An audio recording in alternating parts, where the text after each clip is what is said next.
बिस्मिल्लाहिर्रहमानिर्रहीम। अस्सलाम वालेकुम स्टूडेंट्स। आज का जो हमारा टेस्ट हुआ है फिजिक्स का, उसको डिस्कस करने लगे हैं। इसमें जो पहला एमसीक्यू था, a particle carrying a charge of 2 electron falls through a potential difference of 3 volt, calculate energy required by it. अब यहाँ पे आपको चार्ज और आपको पोटेंशियल डिफरेंस बता दिया गया है। You have to find the energy. Students, आपने पढ़ा होगा कि इलेक्ट्रिक एनर्जी जो होती है, चार्ज की एनर्जी, उसका फार्मूला होता है product of charge and potential difference. Charge यहाँ पे 2 इलेक्ट्रॉन है और पोटेंशियल डिफरेंस 3 वोल्ट है, तो आंसर बनेगा 6 इलेक्ट्रॉन वोल्ट। अगर इसको आपने जॉल में कन्वर्ट करना है तो मल्टीप्लाई करना होगा 1.6 10⁻⁻19 जॉल के साथ, तो आंसर जो है वो 9 पॉइंट समथिंग आ जाएगा, 9.6 इस तरह आ जाएगा। 10⁻⁻19 में आना चाहिए। तो आइए देखते हैं इसमें कौन सा जवाब है। तो ये 9.6 तो है, लेकिन 10⁻10 में आ रहा है, तो इसलिए यहाँ पे हम लिखेंगे none of these. It is required to suspend a proton of charge q and mass m in electric field. The strength of field must be. अगर प्रोटॉन को सस्पेंड करना है तो प्रोटॉन पे लगने वाली इलेक्ट्रिक फोर्स ये कहाँ से आ गई? जाहिर सी बात है कि इलेक्ट्रिक फील्ड में उसके ऊपर एक्ट करेगी चार्ज पार्टिकल पे इलेक्ट्रिक फोर्स, और वो अंडर ग्रेविटी आ रहा है, तो ये ग्रेविटेशनल फोर्स बराबर होनी चाहिए। तो इलेक्ट्रिक फोर्स का फार्मूला आपने पढ़ा होगा QE, और ग्रेविटेशनल फोर्स का फार्मूला mg या Gm1 m2 over are square. तो यहां से E फाइंड कर लेंगे, answer will be mg over q। तो ये ऑप्शन हो गया C। Millikan oil droplet experiment, a charged particle of mass m is in equilibrium in applied electric field. If the direction of electric field is reversed, then the acceleration of particle will be. Millikan oil droplet method के अंदर जो दो plates होती हैं, ऊपर वाली plate के अंदर एक स्मॉल होल होता है और नीचे वाली प्लेट, इन दोनों प्लेटों को पोटेंशियल डिफरेंस दिया जाता है। मतलब इन दोनों प्लेटों के क्रॉस पोटेंशियल डिफरेंस दिया जाता है, यानी ऊपर वाली प्लेट को हम पॉजिटिव से जोड़ देते हैं, नीचे वाली प्लेट को हम नेगेटिव से, जिसकी वजह से इलेक्ट्रिक फील्ड लाइन जो है वो पॉजिटिव से किसकी तरफ? नेगेटिव की तरफ होती है। अब इसके अंदर जब नेगेटिवली चार्ज ड्रॉपलेट एंटर होता है, तो वो जैसे ही एंटर होता है तो वो नीचे तो आ रहा था ड्यू टू ग्रेविटी, यानी ग्रेविटेशनल फोर्स, ऊपर उसके ऊपर एक्ट कर रही थी इलेक्ट्रिक फोर्स, जिसकी वजह से नेट फोर्स जीरो हो जाती है, नेट जो उसका एक्सलेरेशन है वो भी जीरो हो जाता है। लेकिन उसने सवाल किया है कि अगर हम इसके पोलैरिटी रिवर्स कर दें, यानी इसको हम पॉजिटिव बना दें, इसको नेगेटिव बना दें, तो अब क्या होगा कि इस ऑयल ड्रॉपलेट पे एक तो force of gravity downward act कर रही थी, लेकिन क्योंकि अब इसके ऊपर जो इलेक्ट्रिक फोर्स है वो अब ऊपर नहीं रहेगी, नीचे की तरफ हो जाएगी, क्योंकि नीचे अब पॉजिटिव चार्ज है तो नेगेटिव पॉजिटिव की तरफ जाएगा, इलेक्ट्रिक फोर्स भी नीचे, और अगर उस पे ग्रेविटेशनल फोर्स भी नीचे है, तो इसका मतलब अब ये दोनों फोर्सेस एक दूसरे को कैंसिल नहीं करेंगी, बल्कि नेट फोर्स जो है वो किसके बराबर हो जाएगी? सम के, यानी ग्रेविटेशनल फोर्स और इलेक्ट्रिक फोर्स। ग्रेविटेशनल फोर्स का फार्मूला है mg प्लस इसका होता है QE या MA भी लिख सकते हैं, लेकिन यहाँ पे जो इसका एक्सलेरेशन है वो g के बराबर हो जाएगा, यानी यहाँ पे 2mg हो जाएगा। तो आप लिख सकते हैं कि जो उसका एक्सलेरेशन है वो डबल हो जाएगा, 2g एक्सलेरेशन। तो यहाँ ऑप्शन आएगा 2g। A potential difference across the two plates of parallel plate capacitor is double, then energy stored in it will be.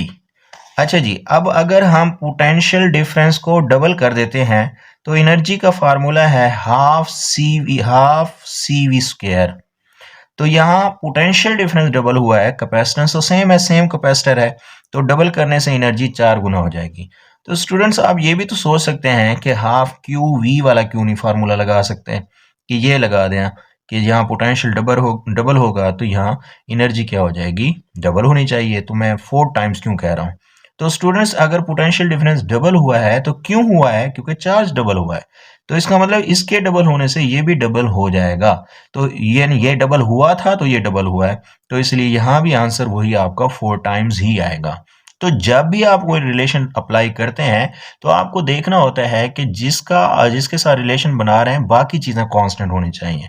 जैसे यहाँ पे आप इसके साथ बना रहे हैं तो सी आपने कहा कांस्टेंट है। अगर यहाँ इसके साथ बना रहे हैं तो क्यू को कांस्टेंट होना चाहिए, जो कि नहीं है। तो इसीलिए इसमें फिर आपको दोनों को इन्वॉल्व करना होगा। ये डबल है तो ये भी क्या होगा, डबल होगा। फिर ये 4 टाइम, यानी आंसर क्या बनेगा आपका 4 times. Capacitance of parallel plate capacitor, तो इसका फार्मूला वैक्यूम के लिए लिखा हुआ है, तो वैक्यूम के लिए होगा A epsilon not over D. अगर मीडियम होगा तो एप्सिलॉन नॉट के साथ एप्सिलॉन आर भी आ जाता है। If a dielectric is placed between the plates of capacitor, ये आपको पहले भी हम बता चुके हैं कि अगर डाइलेक्ट्रिक आ जाएगा तो कैपेसिटेंस इंक्रीज हो जाती है। बाकी हर चीज डिक्रीज हो रही है लेकिन कैपेसिटेंस क्या हो जाती है, बढ़ जाती है। Which material should be inserted between the plates of capacitor in order to increase its capacitance? तो कैपेसिटेंस बढ़ाने के लिए डाइलेक्ट्रिक को इंसर्ट किया जाता है। तो इनमें जो डाइलेक्ट्रिक है बाकी सारे तो मेटल्स में आ जाते हैं, तो वो माइका है। सेकंड पर ओहम, सेकंड पर ओहम किसके बराबर होगा?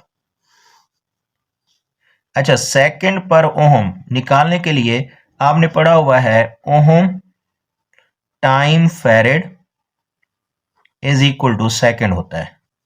अब सेकंड को इधर ले आए, सॉरी ओहम को इधर ले आए, तो फेरेड बराबर आ जाएगा सेकंड पर ओहम। तो यही हमसे पूछा गया कि सेकंड पर ओहम किसके बराबर है, तो सेकंड पर ओहम जो है ये फेरेड के बराबर है।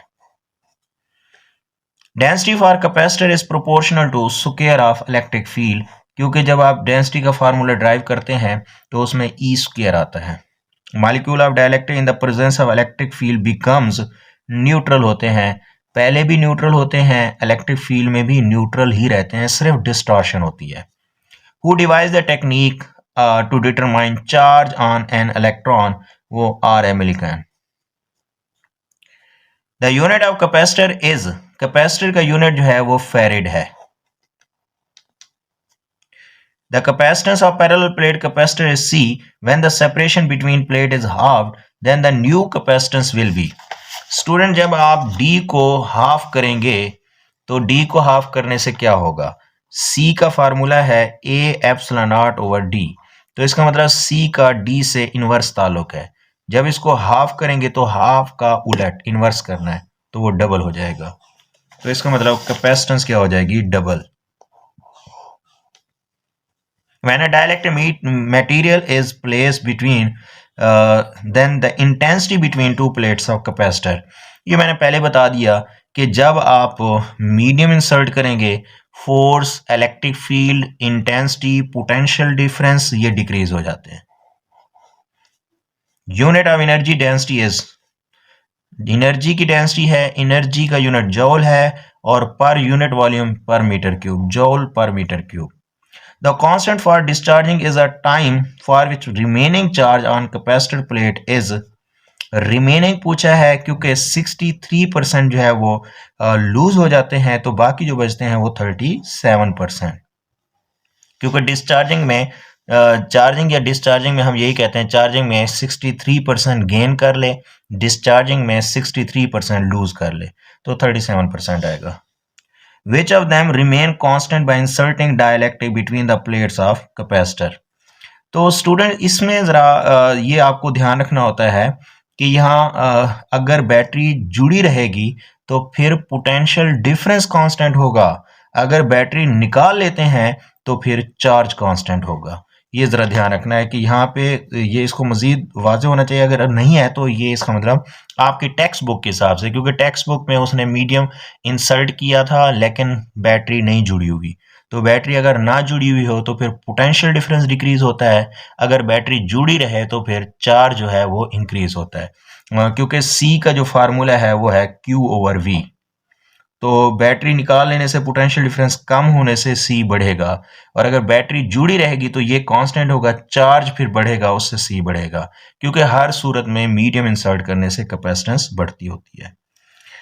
उसके बाद शार्ट क्वेश्चन बिल्कुल आपकी बुक के अंदर से है, तो इसमें कोई ऐसा मुझे तो नहीं कोई कंफ्यूजन नज़र आ रही।